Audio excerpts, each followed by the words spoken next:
دەوڵەتی شانۆی هەولێر دەکەی کە تا ئێستا 8 خولی لێ ئەنجام دراوە بە بەشداری وڵاتانی بێگانە و ناوچەکە و ناوخۆی کوردستانیش لە هەموو شارەکان. بەڵێ ئەکید ئەموو فستیڤالە مولچێتی شاری هەولێرە ساڵانە دەبێ ئەنجام بدرێت و ئێمە ئامادەکارێکی تەواومان بۆی کردووە کە فستیڤالەکە بێتە ئەنجامدان و بڕیار بوو لە مانگی 5 دوو مانگی ڕابردوو ئەنجام بدرابە، بەڵام بەوەی ئەو شەڕ و ئالۆزی کە لە ناوچەکە دروست بوو وڵاتی ئێران و ئەمریکا و ئەو منتیقەیەکە هەمووی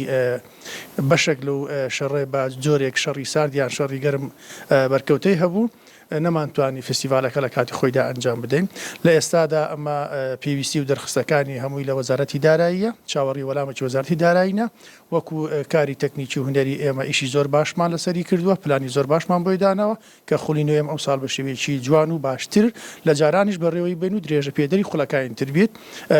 پێشبینی دەکەین لە پاییزی داهاتوو لە 4-5 مانگی داهاتوو ئینشەڵا بێتە ئەنجامدان. بەرهەمهێنانی کاری شانۆیی ئەوە زۆر بەجددی ئیشی لەسەر دەکەین لەگەڵ حکوومەتی خۆجێیش لەگەڵ جەنابی پارێزگاریش بەجددی قسەماسە و بابەتە کردووە بتوانین ساڵانە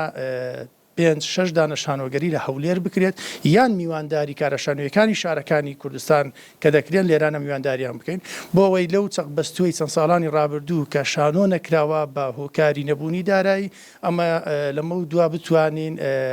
ئەو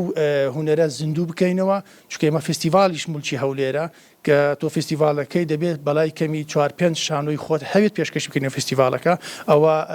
ڕتمی فستیڤالەکە ڕینکی فستیڤالەکە بەرزتر دەکاتەوە.